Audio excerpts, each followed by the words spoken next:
The LG Lucid was a decent phone when it debuted in 2012, but it didn't quite live up to expectations. Well, now we're in 2013, and Verizon and LG are giving it another go with the LG Lucid 2. How does this phone stack up against most smartphones released today? I'm Andrew with MobileBurn.com, and we're about to find out.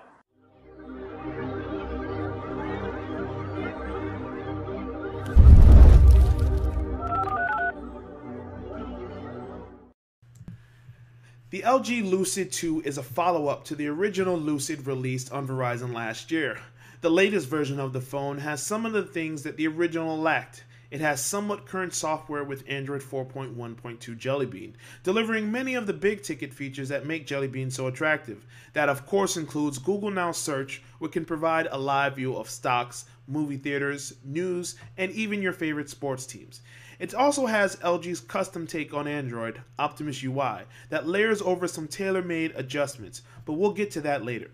For now, let's focus on the hardware, which is in line with what someone expects from a mid-range device.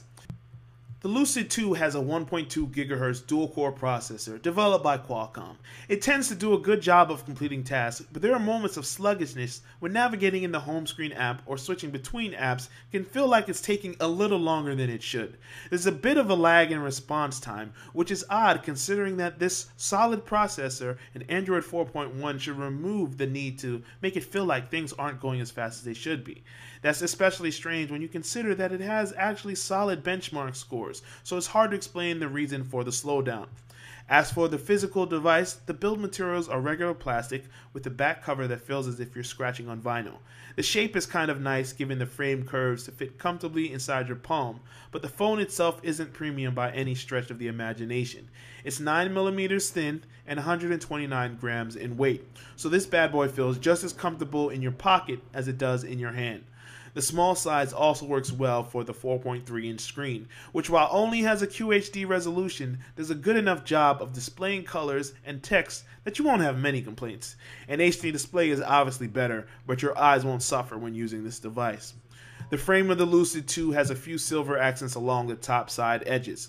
On the right is a power button, the left has the volume up and down buttons, and the bottom is home to the hardware buttons that are built into the capacitive front panel. This is an LG phone for Verizon Wireless, and you'll never have to wonder about that because it tells you that at the top. You'll never forget, trust me, the logo's plastered everywhere. There's also a blue indicator letting you know when you have notifications coming in. You'll also see logos on the back, of course, noting that this is a 4G LTE smartphone, and the data speeds and network strength were both very solid during my testing. If you're one of those crazy people who still makes phone calls, you'll be pleased to know that the call quality and volume levels were both solid. You'll also notice on the back that there's a 5-megapixel camera with a flash built in, and to be honest, the camera is not very good. The software does a terrible job of auto adjusting, and even with lots of manual controls for ISO, white balance, scenes, and all of that, the images tend to be washed out or too bright. Now, the 1.3 megapixel front-facing camera is also very pixelated and very cloudy when you take images, so don't rely on that to be one to provide a great experience either. One area that the Lucid 2 does excel is battery life, and that's because there's a whole lot of battery in there. There's a big 2,460 milliamp battery, and by the way, there's a 64 gigabyte micro SD slot just in case you need more than the 8 gigabytes of internal memory.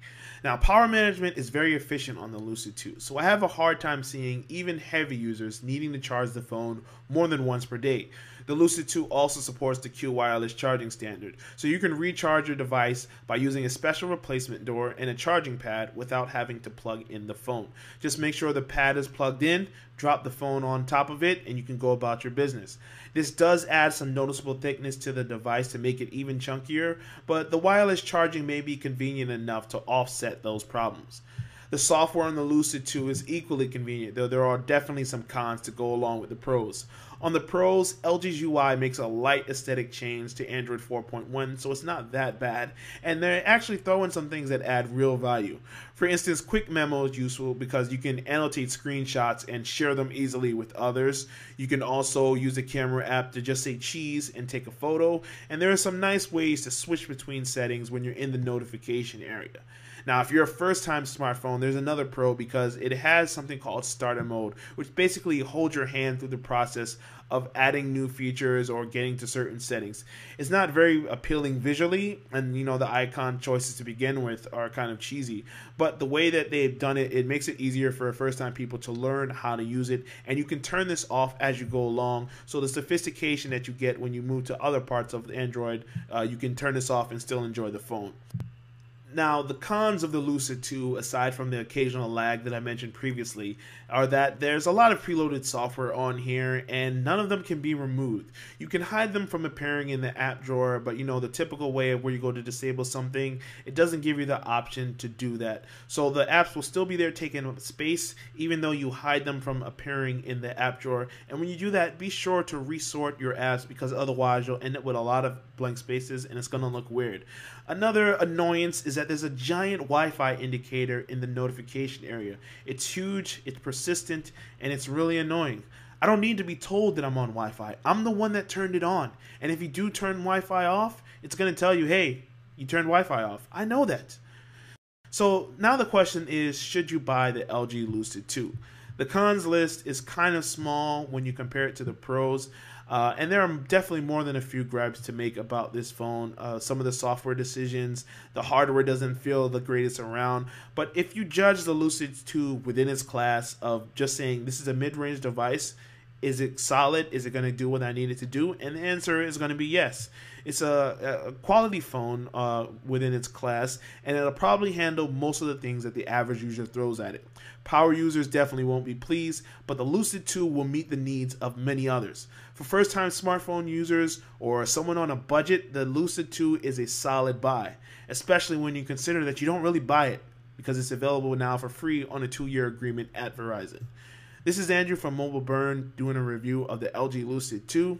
Thanks for watching the video. Hope you enjoyed, and if so, feel free to click like and subscribe.